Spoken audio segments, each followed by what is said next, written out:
Good morning, everybody, and welcome to our first Rooster Booster Breakfast of 2019. It's so hard to believe. We're going to start this morning with our invocation and Pledge of Allegiance. We're going to ask that you please stand. And joining us on the stage this morning from Girls Incorporated, we have Kirsten Gardner and Kalia Green.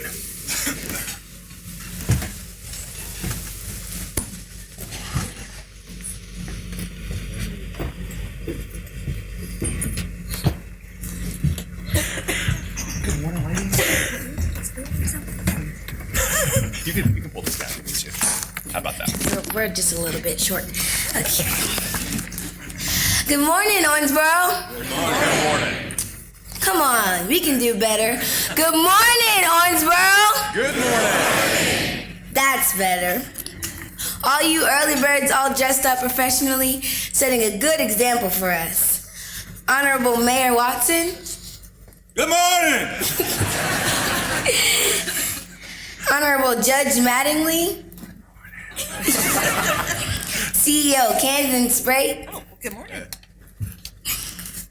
You are all looking good. Thank you. Yes, you too. You know you're looking good. I can tell by your smile and your confidence that we're going to be making some great sales today and provide some amazing customer service because, well, you know, confidence looks good on you. And it's half the battle, isn't it? I see you shaking your heads. Kalia and I are dressed in strong, smart, and bold attire, in case you are wondering. That is code for Girls Inc. Ambassador Clothing. We are strong, smart, and bold Girls Inc. girls. Like us on Facebook, just saying. Or come by for a tour. Today we are here to do the opening prayer and to let you know about an opportunity you have to celebrate an outstanding woman in the community. The Athena Awards are coming up in March, right here at the Convention Center, maybe even in this room. Looks like a good size for a crowd. The Athena Awards luncheon is a partnership with the Chamber of Commerce. Thank you, Chamber boards and staff. We are wanting you to submit names of outstanding women and men in the community. The ones that are so good at their jobs, are great leaders, and always find a way to help other girls and women. Everybody just stop. Close your eyes and just think of all the outstanding women you've encountered in your lifetime. Okay, stop thinking about me, but keep your eyes closed and think hard. At last year's event, we had over 400 people come to celebrate, and when you saw the nominees, I'm sure some of you thought, wow, I wish I would have nominated you fill in the blank. Because she is such a great role model, well, now you can nominate her. Just fill out the form and send it in. We will contact your nominee and get the background information on her. The nominations are due January 25th. Just the names of the people you want to nominate are due January 25th. We do the rest of the work for you. Now, I know some of you are thinking, I sure would like to celebrate those girls that are up there speaking. My name is Kalia. My name is Kirsten. You cannot nominate us this year, but just wait. In 20 years, we will be on your list because we are strong, smart, and bold Girls Inc. girls.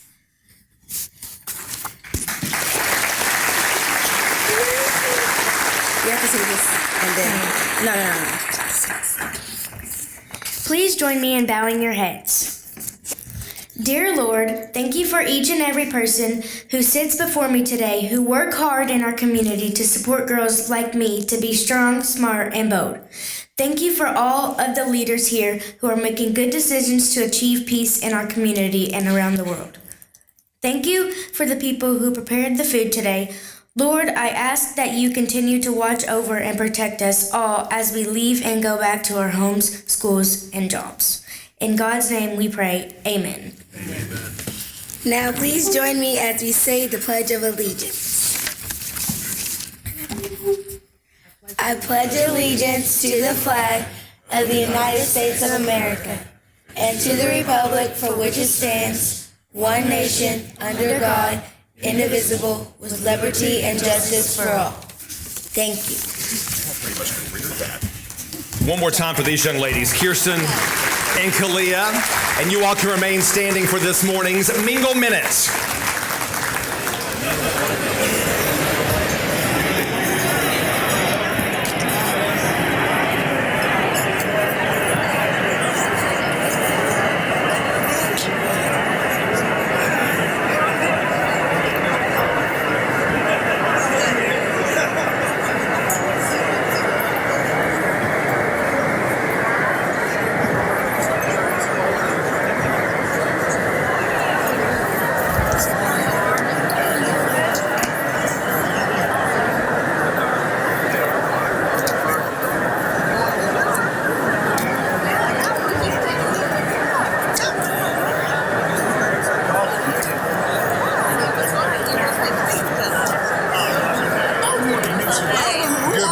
I know you boys, but who are you? I work for WBKR. I do morning.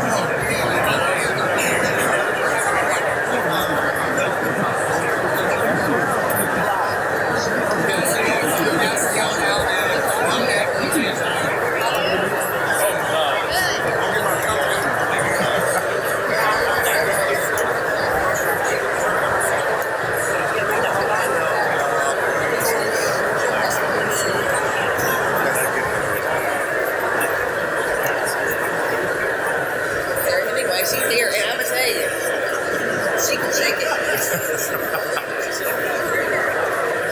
We've lost that. I'm gonna tell you, we need like a handler for you. I asked Julie if I could show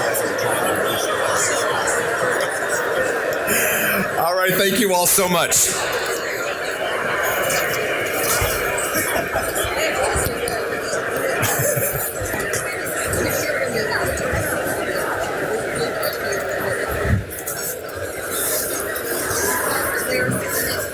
We love the Mingle Minute, and we love the opportunity to plant among you a secret shaker. And she won't sit down either.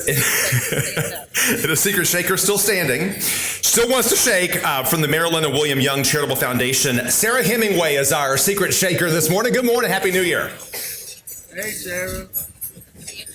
Angela Bruner. Angela, come on up, my dear. We have a Mingle Minute prize for you this morning. We have a $50 gift certificate to Feta Specialty Pizza in downtown Owensboro, now under new ownership. How about that? That's big, man.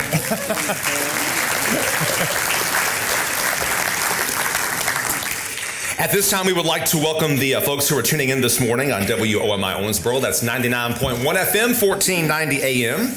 Happy New Year to you folks, and thank you for joining us this morning. We are going to recognize our brand new chamber members, the first ones of 2019. So let's get to it. Second and Charles specializes in trading used books, audiobooks, CDs, DVDs, video games, game systems, vinyl records, and accessories. Stores buy and sell based on the condition and popularity of the product. For more information, you can visit secondandcharles.com and follow Second and Charles on Facebook. So please welcome Stephen Keel with Second and Charles.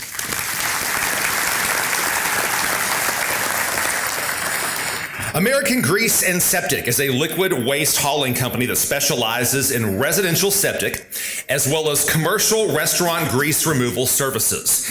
In addition, their company offers a range of individual portable restrooms to luxury restroom trailers that can outfit any outdoor event. Their mission is to provide environmentally responsible services at an affordable price without taking shortcuts. You can call them anytime. They're available 24/7. So please welcome a bunch of folks. We've got Steve Lacey, Nathan Bass, Chris Musak, Joe Fisher, Mark Croft, Scott Reed, and Leo Payne with American Grease and Septic.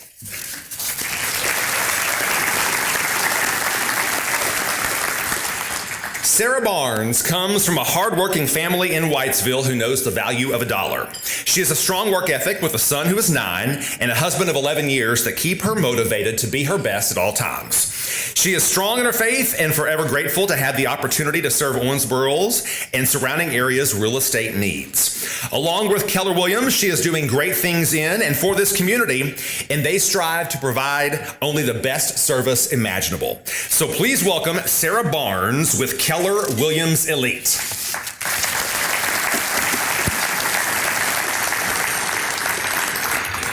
New Creek Design LLC is a company that specializes in custom floor finishes on existing concrete. New Creek Design offers concrete grinding and polishing, epoxy coating, concrete sealing and staining for residential, commercial, and industrial applications. So please welcome my buddy Quentin Ling with New Creek Design LLC. At Owensboro Times, they provide daily local news for Owensboro through the Owensboro Times website, app, and social media. They believe local news should be accessible to everyone, and that's why they offer free articles each month and a low-cost subscription. To learn more or to subscribe, visit owensborotimes.com, or you can download their app on Google Play or in the Apple App Store. And go ahead, download it now. Please welcome Jason Tanner, Christy Cheney, Ashley Source, Katie Pickens, Melody Wallace, Marlis Mason, and Adam Paris with Owensboro Times.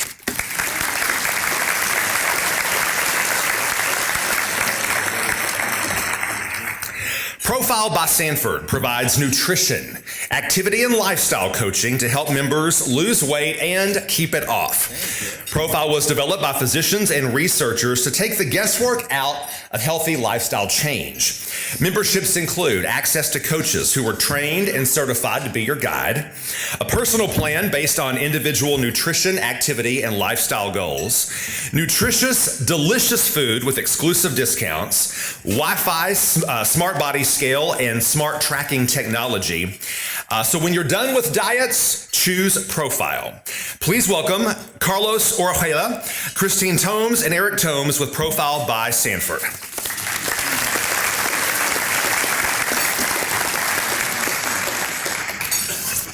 At this time, we're going to ask our elected officials, we'll call you one by one, we'll ask you to please stand. Just hold your applause to the end. We have a lot of folks with us this morning. Want to recognize each and every one.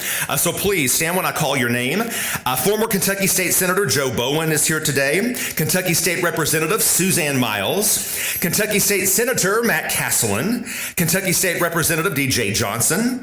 Mayor Tom Watson, of course. Mayor Pro Tem Larry Maglinger is with us today. City Commissioner Pam Smith Wright, City Commissioner Larry Condor, Judge Executive Al Mattingly, County Commissioner Charlie Castellan, County Commissioner Mike Koger, County Commissioner George Wathen, Davis County Sheriff Keith Kane, County Attorney Claude Porter, Davis County PVA Rachel Foster, Jailer Art Maglinger, Commissioner Jeff Sanford, Circuit Court Clerk Jennifer Biesecker, and from Owensboro Public Schools, we have board members Dan Griffith and Jeremy Edge. I believe we got everybody. A big round of applause for all of our elected officials who are serving and are here today.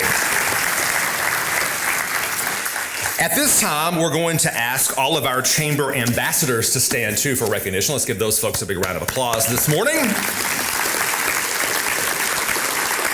We love to recognize an ambassador every month with our Ambassador of the Month. And kicking off 2019 as our Ambassador of the Month for January from Disaster Team, it's Amber Farmer. Yeah, Amber!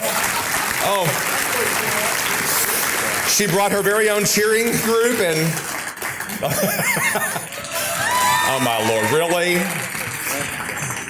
$50 gift card to Colby's, how about that? Amber, you're awesome. Thank you so much. What are you doing?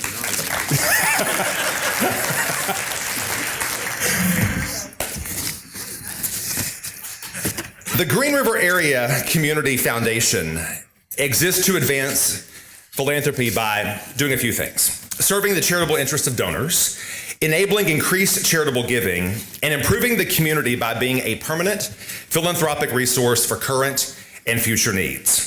Utilizing funds from their Owensboro-Davis County Community Endowment Fund, the Community Foundation conducted a grant application process with financial support from the Marilyn and William Young Foundation that resulted in 19 local nonprofits submitting applications for capacity building projects totaling over $130,000 in requests. With $30,000 available for this year in grants, 5 nonprofits were actually awarded with funds. And they are being announced here today, and representatives from each organization are asked to please stand. So first, we have CASA of the Ohio Valley. We have the Cliff Hagen Boys and Girls Club. They're back in the back there. We have Dream Riders of Kentucky. Junior Achievement of West Kentucky.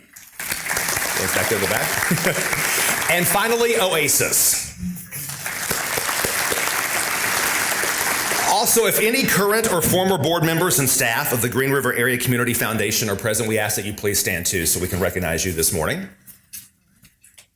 Go back to there.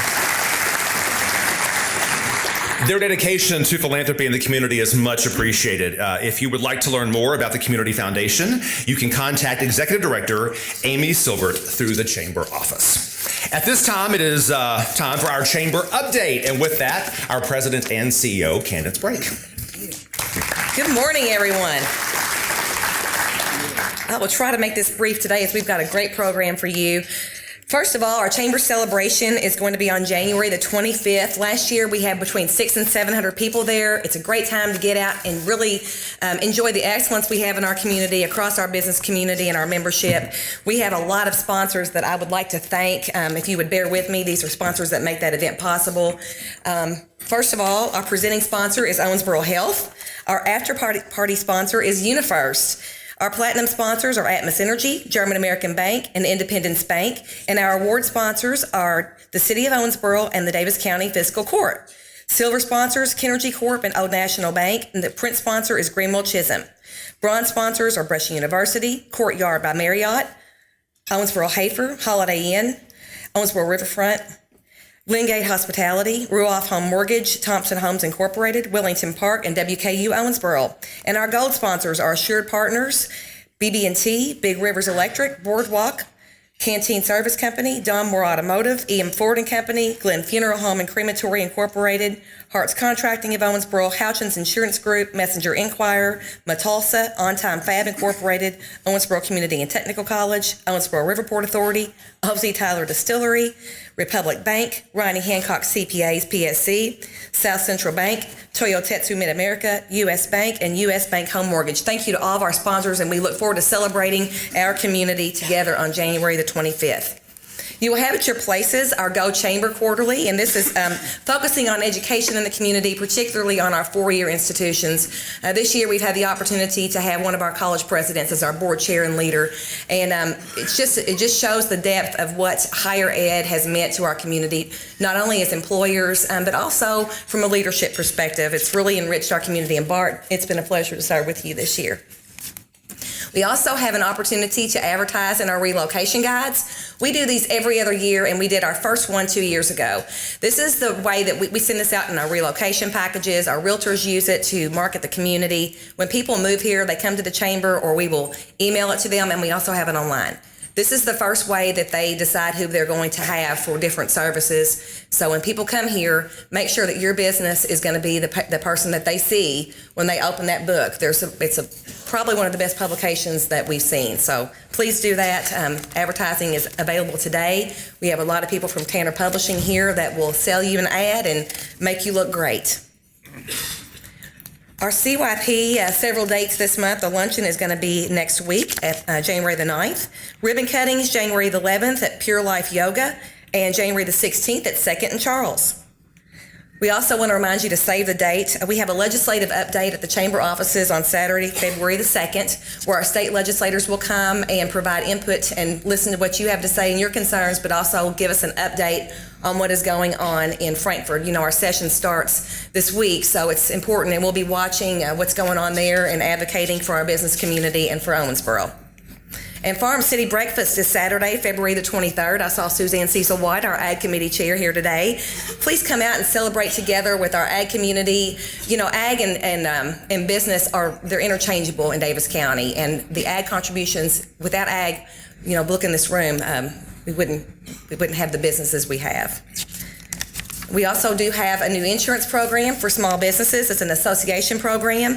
It's going very well, and we've got 4 different partners so far that are chamber members. Assured Partners, EM Ford, Horn & France, and Worth Insurance Group are all available to meet with you about your needs.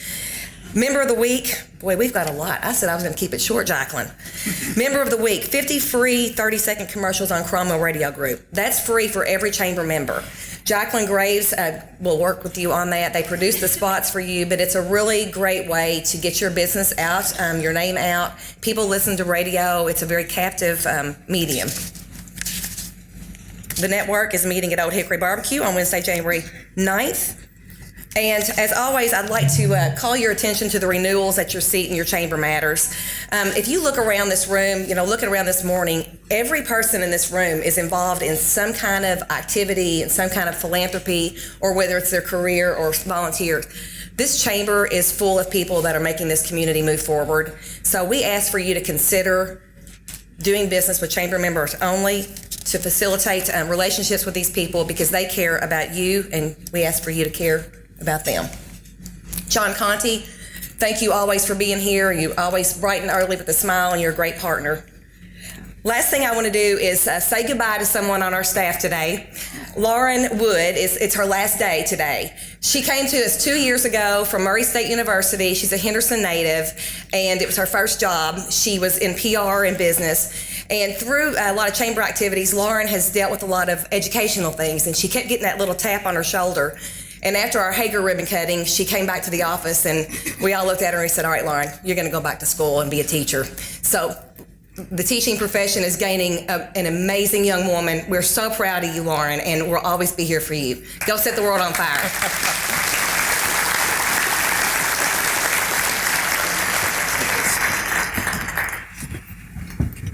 Two guest speakers today, and love that, and to introduce them, to introduce you to them. This is your swan song, isn't it, Bart? The swan song for our outgoing board chair, Bart Darrell. Well, good morning. And this is my last Rooster Booster as the chair, and hold your applause for that. But because of that, I do want to, back in the corner, we already mentioned Lauren, but the rest of the staff's back there. I just want to say thank you for making my year really easy. You all are fantastic, and would you please thank them with me?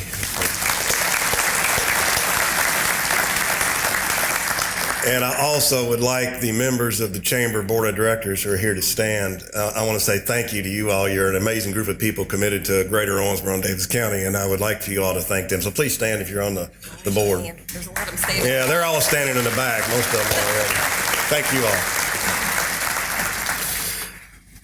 all. I am really glad to see all of our elected officials here for today. Today you're going to learn a lot about the vision for Owensboro and Davis County. As you know, I'm convinced that great leadership is by people who do things that are important, not because they want other people to think they are important.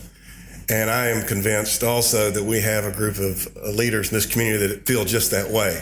And I think every single person in this room, because you're here, you're one of those leaders in the community. I encourage each of you, I know you already do, but emphasize that to all your folks, that same philosophy. And I have no doubt that we will accomplish all of the great things that we're capable of, and we will overcome any obstacle with which we are confronted. So now, because I hate long introductions, I know these two folks do, and I know you all do, because I watch your faces, once a month. So I'm going to introduce you, Mayor Tom Watson. The mayor is also the president and co-owner, along with his wife, Barbara, of Tom Watson's Prosthetic and Orthotics Lab, Inc. They have offices here in Owensboro and in Evansville.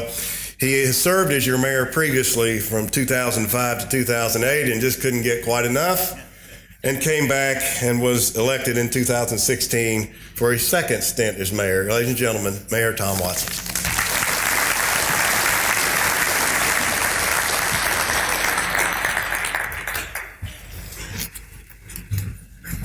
Well, good morning to everyone. It's my privilege to be here again for my 7th State of the City. I'm sure you're excited as I am. Since our elected officials have already been introduced, I'd like to introduce some of our staff people. So police, fire, all the departments, please stand, because these are the people that actually do the work for our community, not the elected officials. So if you wouldn't mind, please stand, and I'd like to give you a round of applause myself.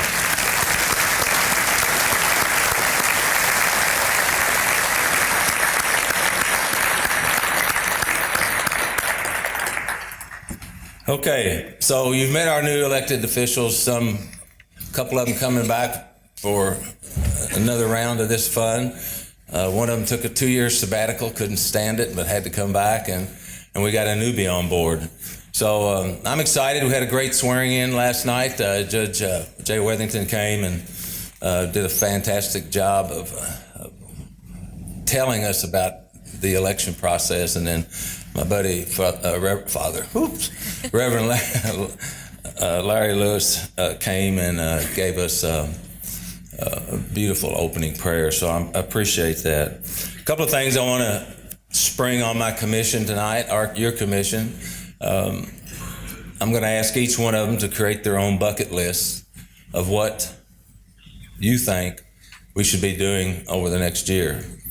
And then I still work full-time, part-time, however you want to look at it. And so I'm going to create a time before each one of our commission meetings and give each one of you time to come, tell me what you've been doing, and I'll try and tell you what I've been doing. And so we can kind of better communicate for the next 2 years as we move forward. So I just thought I'd give that to you for food for thought, and in that way you have to come a little early. But those are the days I'm sure that I'll be there and that you'll be there, and it'll make it easy on everybody. Now, I've been told to my face that the city of Owensboro has just been limping along. I wish they could have used another analogy, but I'm stuck with that one. So, so I thought I'd give you a brief, brief overview of what we've been doing. And I'd like first to show you just what the tax increase involved or provided. And I thank you for your support. I know it was a little contentious at times, but in the long run, as you can see, I think it worked out fairly well. The tax increase that we used created $2.4 million to the good. And had we not done it, we would have been 3.3 million short. So as our bottom line gets better, our bonding capabilities get better, Moody's adjusted our position, and that money will also go to economic development. We can do things such as investment in downtown, possibly aid development for infrastructure and a skilled workforce. So I would like to have you give yourself an applause for what y'all did to help us move forward. That wasn't much. There you go, that's better. Okay, so when you are doing well, things start to happen. And I was encouraged by the businesses that are considering to locate here, and as of this time,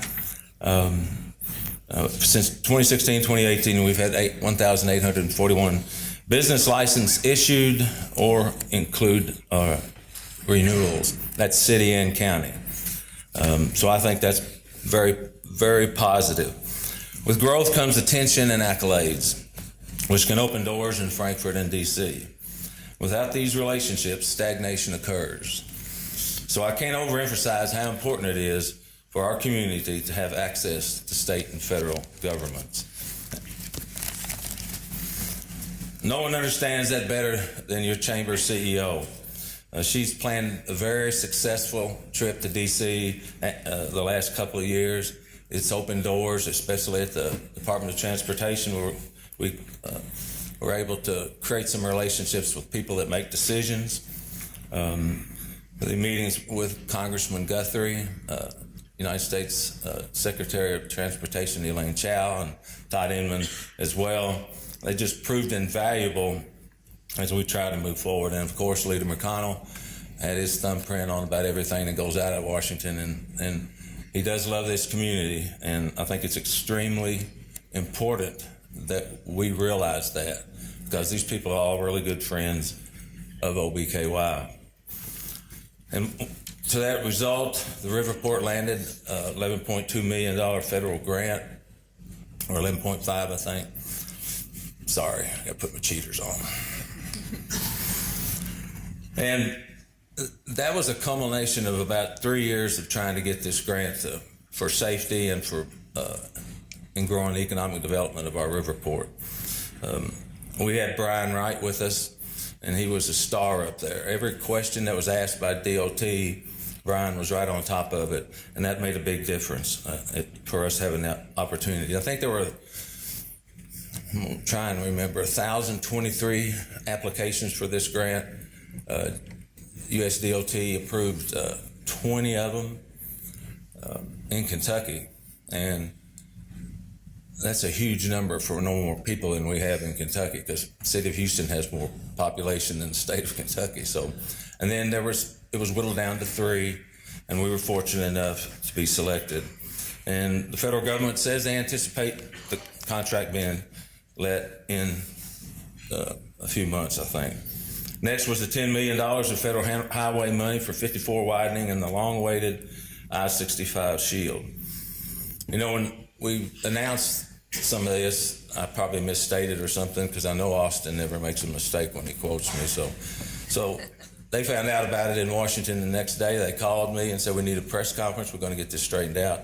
And they brought the DOT gentleman from Louisville, and our Secretary of Transportation was there, and all the elected officials. And you can tell from this slide, I guess that's up in the that's a big deal. And I hope you all can be around for this celebration that I have planned. So we're going to get the Secretary of Transportation. We're going to line up all up and down Natural Highway from one end to the other, and we're just going to have one big damn party from one end all the way to. And just, I mean, you have to understand how important that is. Just another area of good news, I think, is the Transportation Improvement Program TIP. So the money secured through 2024 is $119.1 million. So that means growth. And you never want to have a sign on your town that says, welcome, hurry back, on the same side. You know, you want to grow. We have to grow. We're bound by the river to the north, farmland we can't afford to the west. Behind Sam's is the floodplain. And then we're going east with Gateway. There's not a lot of room to grow. So having these improvements to get here and get away from here is critical.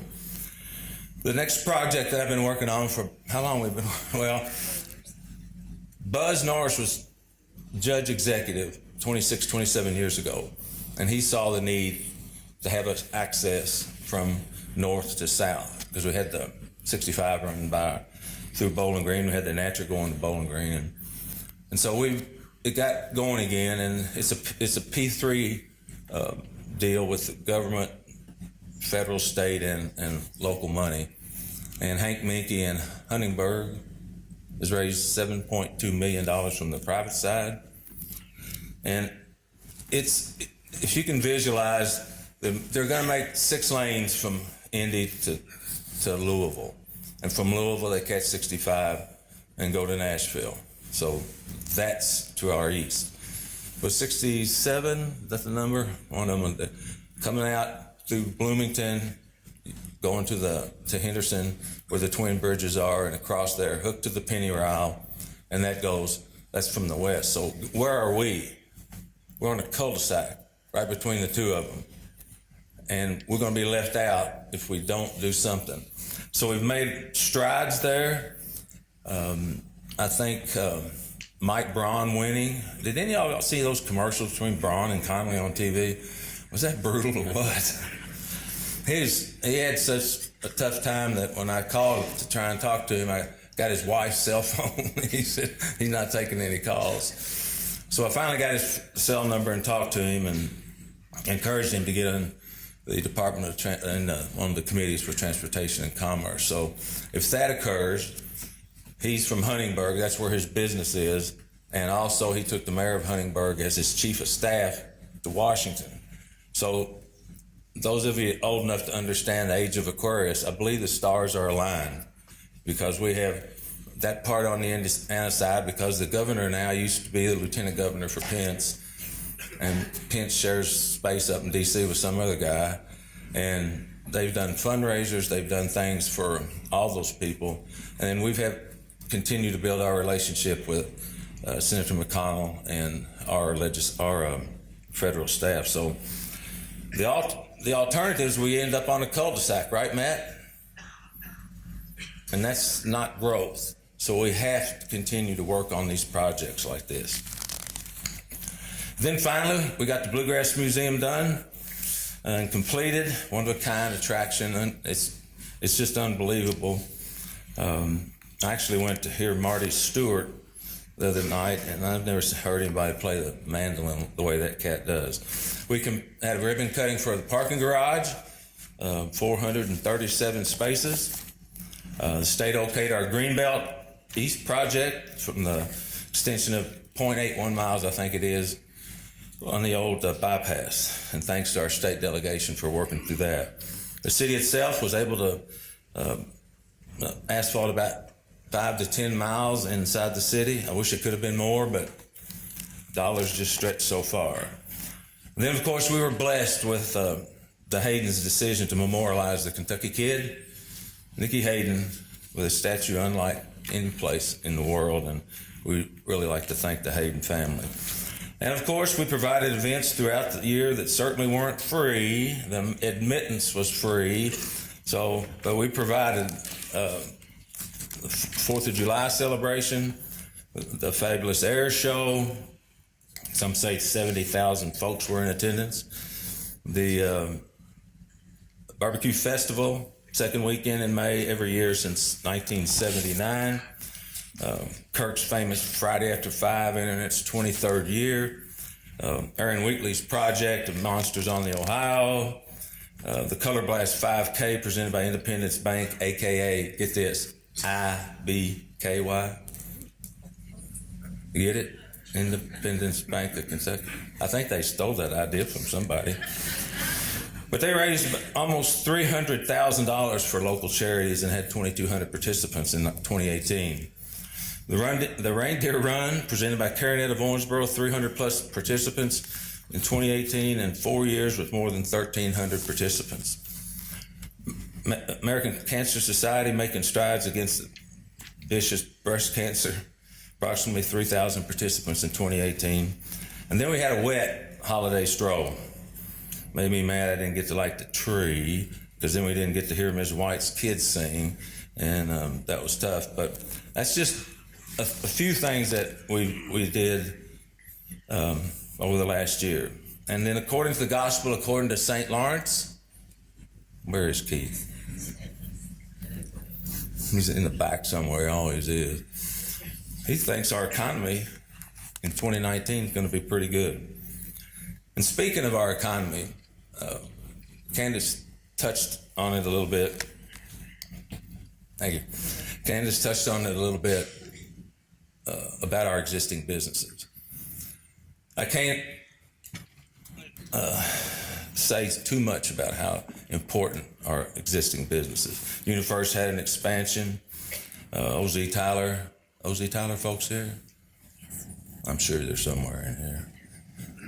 Bourbon Trail, that's a big deal. The tech center opened. It's state of the art, so we can increase our skilled workforce. Allegiant, it's going to have couple of new takeoffs and landings. I don't know what they say, what it is, but they're going to be going better. And then, of course, the completion of Owensboro Grain's addition. That's a 100-year-old family-owned business. Thank you, Madam CEO Helen Cornell. And I think Greenville Chisholm's 100 years, Don Moore's 100. Used to be Short Brothers for you guys that are old as I am. It used to be Short Brothers. People don't stay in business 100 years by accident. It's amazing. And we're very fortunate to have these people here. And then we had Gulfstream. We had a ribbon cutting for that dedication of the Hayden Road. And that's a big deal, as I'm sure you all know. That's the first of many things to come from Gateway, or Gulfstream, I guess. So Gateway Commons grows. I went out there the other day and I was amazed at how much is coming out of the ground out there. The vision that those people have out there is remarkable. We're going to have a new Cineplex. It's really sweet. Going to have big fat chairs. You can lean back in. It's going to be relaxing while you watch it. We have a new Marriott with more rooms for CVB, who's always crying for more hotel rooms. And then, of course, the house that Jack built. Downtown, holy mackerel. What an impressive piece of architecture on our riverfront.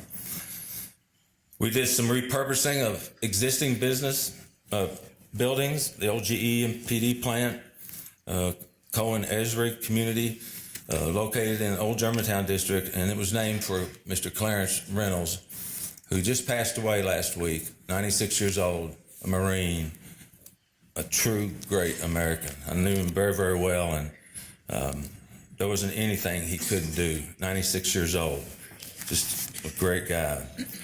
Oh, EDC hired a Hoosier. Where is my little?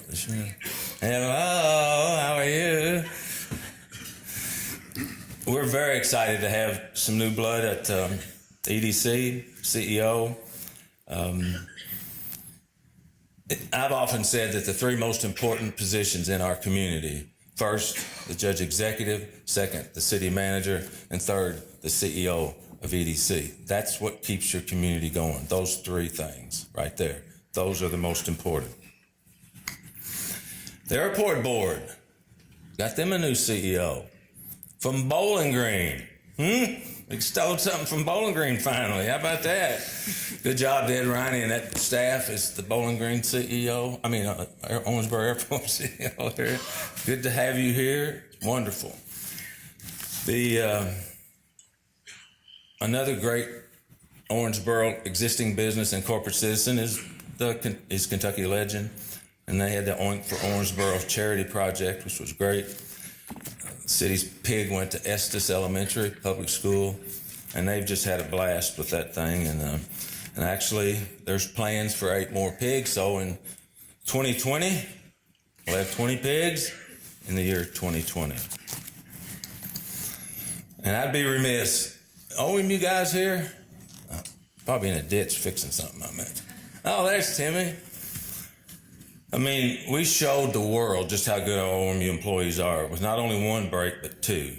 And I'd like to stand here in front of you and give you a round of applause. Not bad for a community just limping along.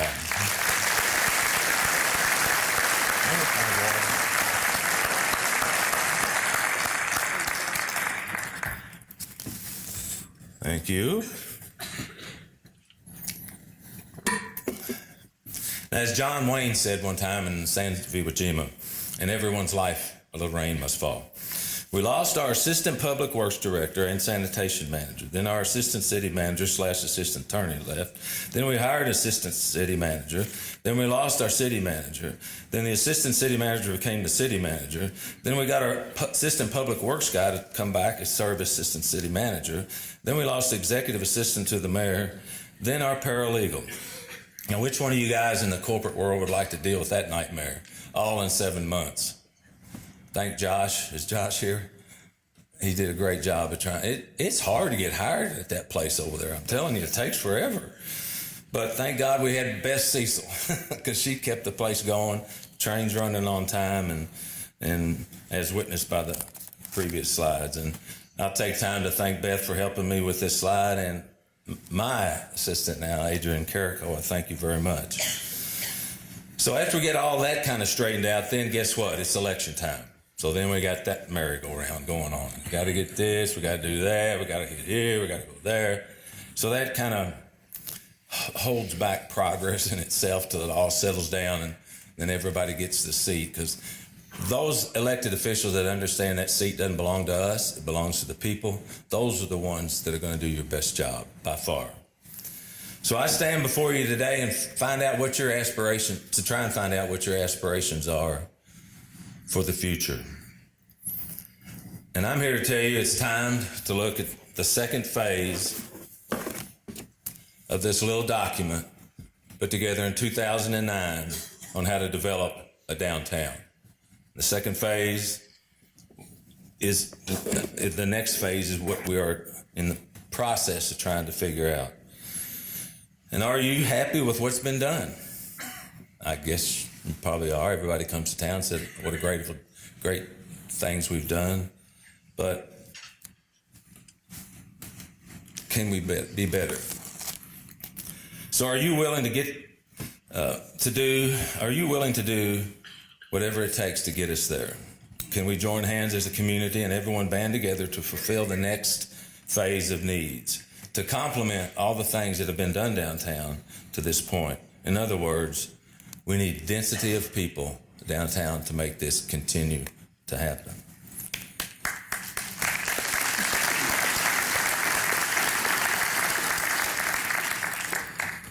Now in 2009, when Candace Brake and David Johnson and myself, and I don't even remember who else was there. Al, Al was there, wasn't he? He's been around forever. And we hired a group out of Austin, Texas. It was headed by Scott Polikoff to give us this plan. And I think it reminds me, and here we go with another leg thing. It reminds me of the three-legged stool.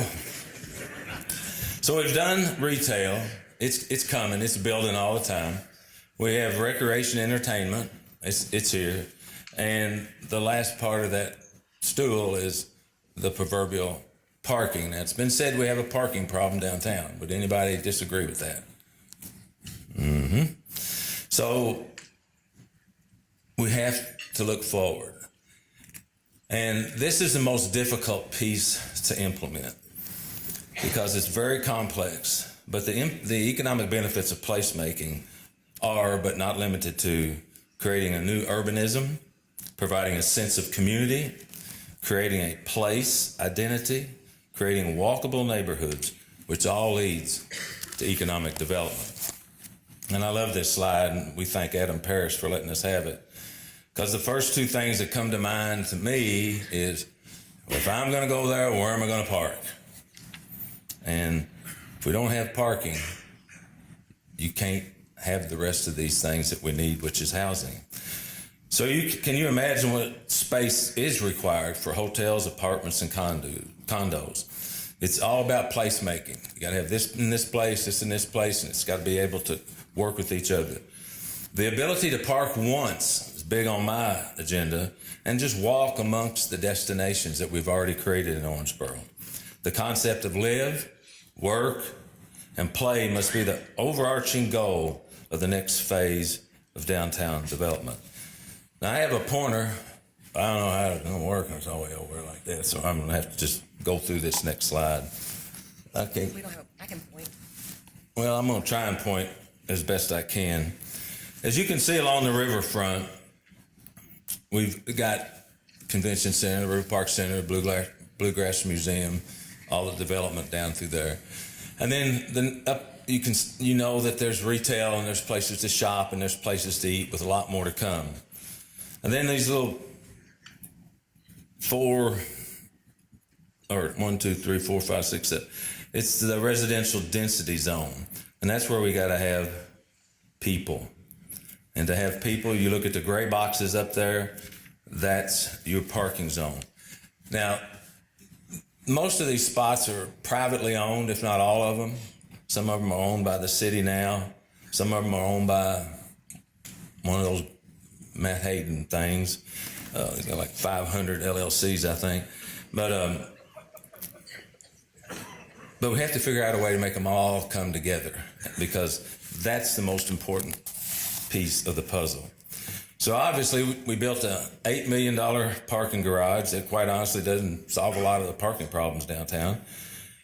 And CVB continues to tell us that we need 400 rooms downtown to attract the larger conventions. But to build a hotel that has condos and apartments, what do you need? Huh? Yeah, there you go. We need parking. And planning and zoning won't let you build an outhouse if you ain't got enough places to park. I'll tell you that right now. So we've got to have spots to park. And there's no better marketing strategy for downtown housing than to have new units come to the market and fill up quickly. This will create demand and anticipation for the next development. They must be diverse in style, size, location, and price points. We need to create a sense of architectural harmony. The plan calls for 300 to 400 units, average size about 1,000 square feet. They might include mid-high rise, apartment condo buildings, loft-style units, townhouses, flats, live-work units, and courtyard apartments. We need this in order to create a vibrant urban atmosphere. There must be people present. So that's kind of the ask. Are you willing to step up? Those that can help, please help, because we've got to be able to take this next step in the development plan, or we'll watch some of these things we've spent all this time and energy on begin to dwindle. And all these things were vetted really by OBKY, that project that David Johnson and Dr. Fred Reeves championed. 300 or 400 people gave up time, and these were some of the same ideas that they had. And I got to apologize to you because it takes forever to do anything in the damn government. I'll tell you that right now. We are in the process of completing 2 or 3 things. The open container will be legal downtown. The commission passed a new ordinance, and the permitting process is on track to allow event organizers to have open containers for their events if they choose. And quite honestly, I believe it'll control that even better, because right now everybody's walking around with it anyway from one place to another. This way you're going to be in a confined space, and I think it'll be easier to manage and control the movement of adult beverages. Then we've got another little thing on a design firm has been selected, AECOM. The project will take an estimated 8 months to complete, from designing to bidding to construction. Gonna light that bridge sooner or later, I promise you that.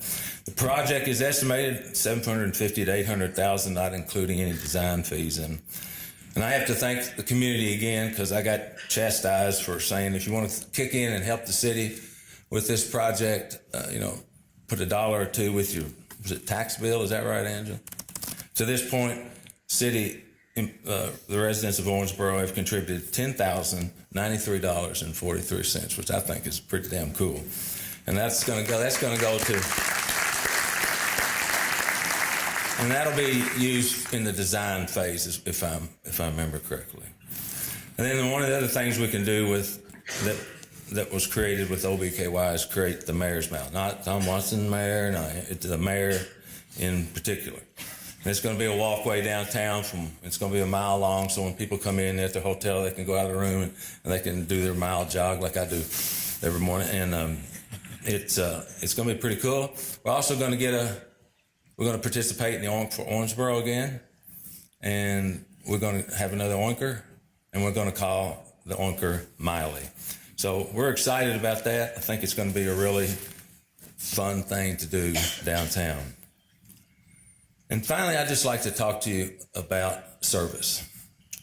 And to paraphrase somebody else's great line from a presidential inaugural speech, ask not what your community can do for you, but what you can do for your community. The Chinese have a saying, make your life interesting. As I finish my 7th State of the City, may I ask you to please volunteer to serve in whatever manner suits you. Your lifestyle, whatever, your physical or emotional needs. Give back to your community. You don't have to seek elected office to serve. And if I can do it, anybody can do it. I started coaching sports at 20 years old. I did that for a while, and I went and worked with my trade association to learn how to lobby in Washington, and serving now as mayor. So I'm 68. It's time for those people younger to say, okay, I'm ready to step up. Wakeman Taylor, a great Owensboro man, he told me this story one time when I was thinking about running the first time. Because I was asking him, what's it like and all that. And he said, well, I tell you, yeah, I got to do it. And I said, He went into his boss's office. He called him in and he said, "You're going to run for mayor." He said, "I don't want to be mayor." He says, "You want to keep your job?" Where do I sign up? So even in those days, back 30, 40, how many ever years ago it was, the business community understood that you need leadership driving the boat. And they were willing to give up one of their prized employees to serve as mayor of Owensboro. And I just can't encourage you enough to participate. You'll receive more blessings than you ever thought you would. I can tell you that for a fact, because when you serve, it's just wonderful. The emotion to be with others is a foundation that makes us human. I ask you to listen to your heart. Make your life interesting. And please volunteer to serve. Thank you, and God bless.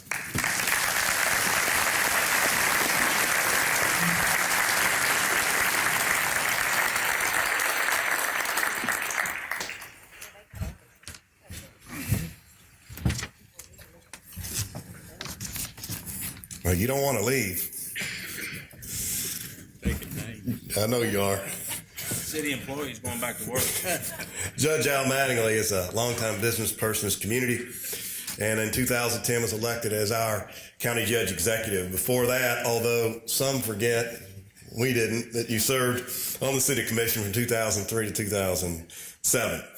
I also, by the way, before I call you up here, I do see the children of the first family of the chamber, Nicholas and Caroline, or AC, back there. Raise your hands. Thanks for being there home from college. We appreciate you coming to check on your mom. Make sure she does this right.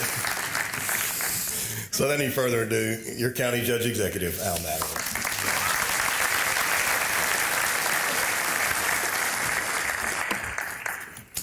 One of those trips to Washington, D.C., I asked Caroline for a date that night, and she said, "I don't think so."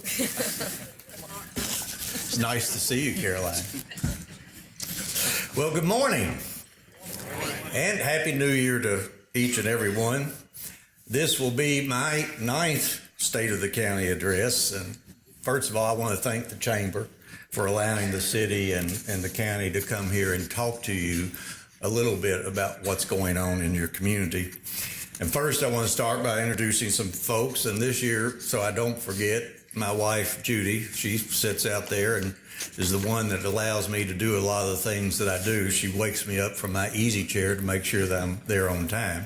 My son, Will, is sitting there ready to critique whatever I say. We've introduced our county commissioners, but this is a team that really provides me with counsel and help me with the day-to-day operations of our county. Charlie Caslin, George Wathen, and Mike Koger. Will all my staff stand, please? Come on, guys and girls.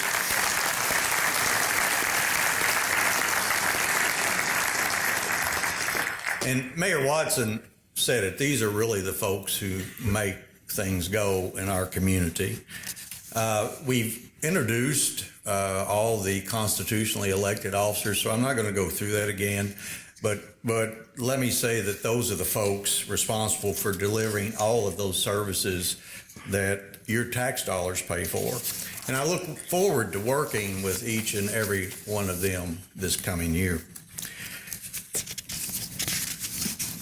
You know, one other person I want to recognize, and I don't think he's here, he's probably on his way to his new job, but Jacob Dick from the Messenger Enquirer served as the county reporter for several years.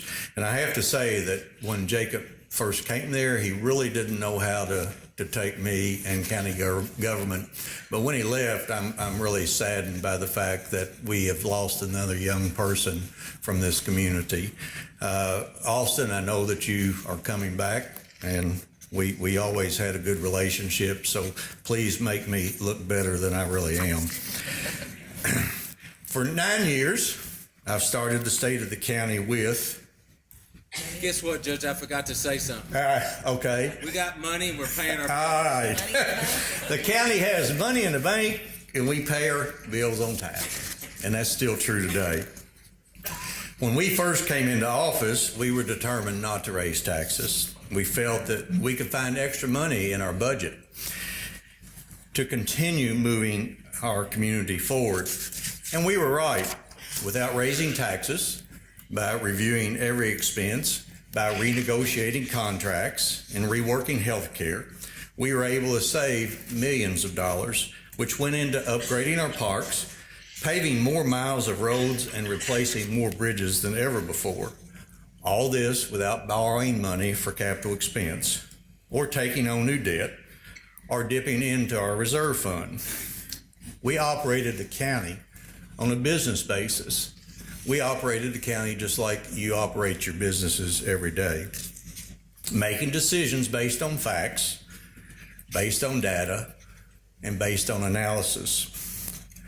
Sometimes it meant saying no, but by following these principles, we put our county on a path to pay down debt. Now, these business decisions by the commission and our employees helped us reach a state of equilibrium, where things were balanced, where our revenues and our expenses were balanced. Now, that's a really good place to be if it continues, particularly if your expenses don't increase faster than your revenues, or if nothing unforeseen happens to either side of the equation.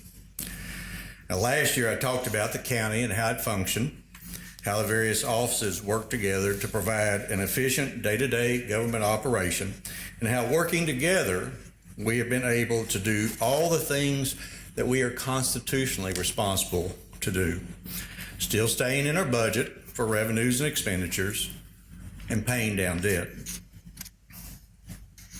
Today, I want to talk about several of those same issues and how they can have a dramatic effect on our efforts to continue to move our community forward while keeping revenues and expenditures balanced. We're all familiar with the pension crisis, so I'm not going to spend much time on it. It's been in the headlines for the last 18 months, and it doesn't matter where you are on the pension argument. Local government is and will be paying more. For the county, $1.5 million more. And it doesn't matter that it'll be phased in over 4 years, although I want to thank all the folks from the General Assembly for allowing us to do that. It probably saved several of our smaller cities and counties from going immediately into bankruptcy. But that debt is still recurring. That 12% collar that was placed on it is cumulative. So that cost went up 12.5% last year. It will be 25% this year. It will be 37.5% the next year. It's a cumulative debt, which means in the end, the county will be paying $1.5 million more. And the city even more than that. That means that we'll have $1.5 million less to do the things that you want us to do. Where will the money come from? Well, some folks, and Mayor, I'm sure you've heard this, will say do more with less people. Well, we're already doing that. I know that the city and the county at each hire looks to see if that person is really needed. And with the move by the pension system to level dollar funding based on liability versus payroll, it won't help much to cut payroll. Now, you can tell when that portion of the speech was written, because the Supreme Court ruled everything illegal, and now I have no idea where we are going. But this added expense is for a past liability. It's what we owe for the past years. It's not for the future years. And it's a huge addition to the cost side for the county and for the city. And there is no offset on the revenue side. The operation of the Davis County Detention Centers is another service that affects the cost side of the equation.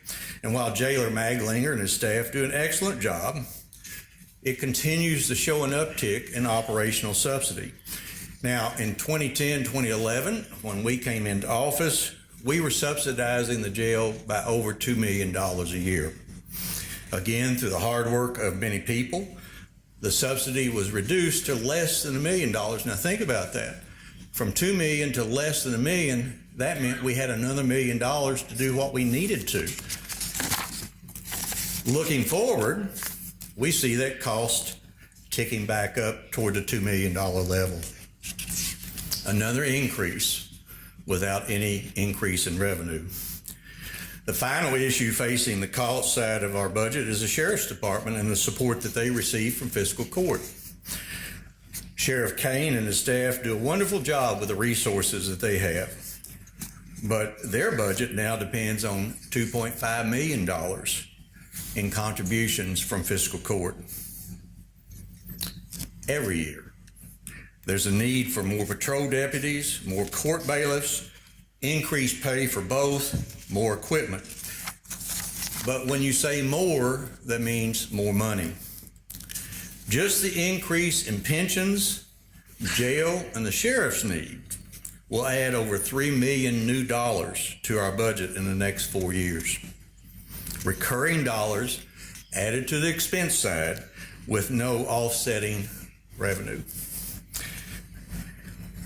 Now, you don't have to be a genius to know how the equation is balanced. You either cut costs or you increase revenue. And there are a few ways for government to increase revenues. We can manage another year, maybe two, without a revenue increase. But when we start having to look at deep cuts in programs that are not mandated by the Constitution, the county, like the city, contributes money to various social agencies and arts programs. Last year, our contributions ceased or were cut back to several of these programs. And believe you me, we heard about it. We could cut funding to those departments that provide public protection or the parks. Parks is an area that I'm already receiving requests for spending even more money on. But I really don't think that would be prudent. We could go back to spending less money on roads and bridges, but you know that's a pay me now or pay me later proposition. In managing the next year or two without new revenues or cuts in expenditures, we'll start eating into our reserves. And within 3 to 4 years, we will drop below what is considered prudent. I'm afraid we will also start to base our decisions on finance as opposed to the needs of our citizens, particularly the needs of those who can least afford to have government turn its back on them. Few people understand that the needs of our county have a financial cost as well as a social cost. And that consideration is built into all government budgets. But those social costs come with a price tag. The jail, for example. Yes, the jail keeps people who've been sentenced and incarcerated, but they also work to mitigate the return rate of those folks to jail. They also try to help them get back into society with skills that will help them become successful. By instituting programs that do this, the jailer and fiscal court are trying to mitigate those social costs. But any effort in that direction, again, translates into money.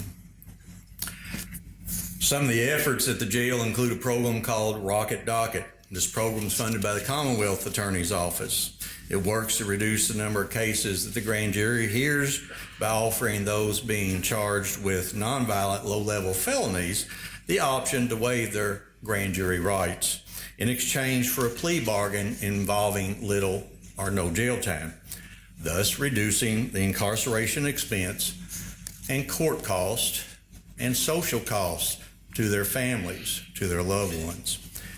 And I'm proud to say that Davis County ranks 7th in the state in cases diverted by Rocket Docket. Other examples of the jail trying to help the return of citizens to society are substance abuse programs, parenting courses, financial literacy courses, all designated and designed to make re-entry into society easier and reduce the rate of return to jail. Through the county attorney, we, along with the city, fund a drug teen court, trying to head off societal ills, those ills that tear at the very fabric of our humanity. A headline last week talked about AOC and local judges trying to establish a mental health court, getting people the help they really need, and perhaps getting them out of jail, while also addressing the trend of jails serving as mental institutions, roles for which they are ill-equipped. The elimination of cash bail is a program that keeps people out of jail while awaiting the resolution of their low-level offense.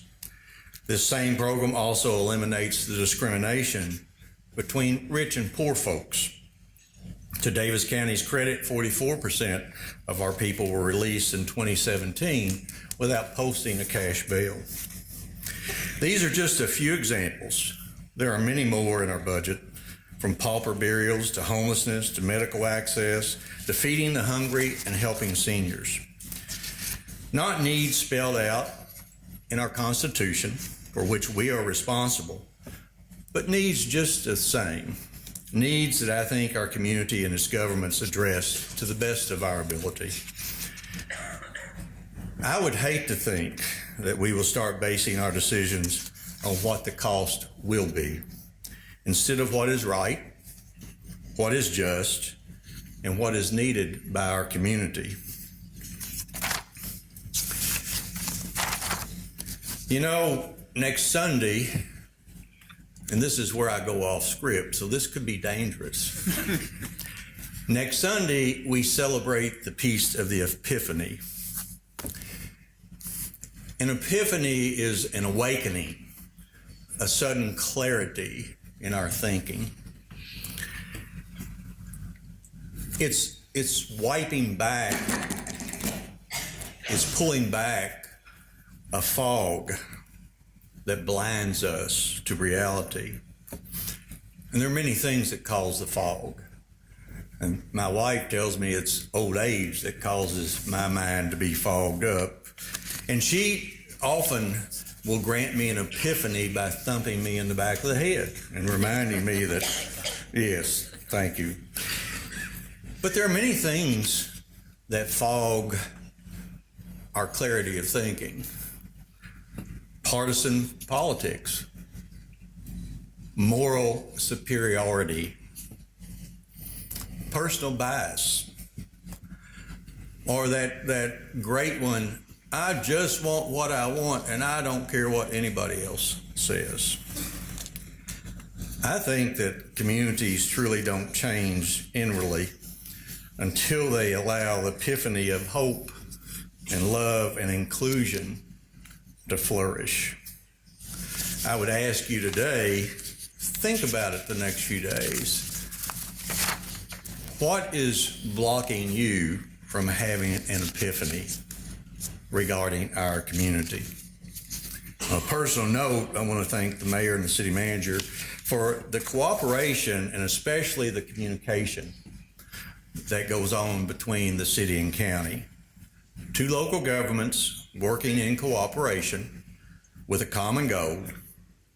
That sends an awfully powerful message to Frankfort and to Washington.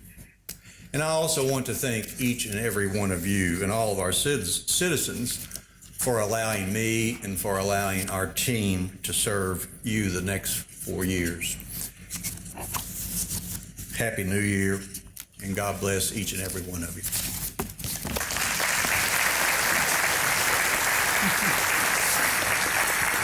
Before we adjourn today, another special recognition. Mark Lord from Congressman Brett Guthrie's office is with us today, so give him a round of applause, please.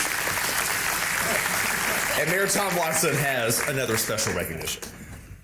I showed this thing to you all, but Beth, where did they find that on that website?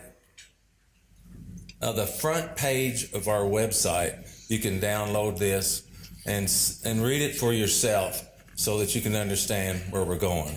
Second thing, 2 of my pages stuck together, and one of the pieces of the service puzzle that I left out was you have to have a partner to serve with you. And for almost 40 years, I've had the best partner in the whole world, and I'd like for you all to recognize my wife, Barbara, because I'm telling you, this is a tough deal when you ask one or the other to serve, and without the sharing of a good partner, it won't happen. So download it, you might want to go on to the second phase and not get the whole first phase, but thank you all for allowing me to be here.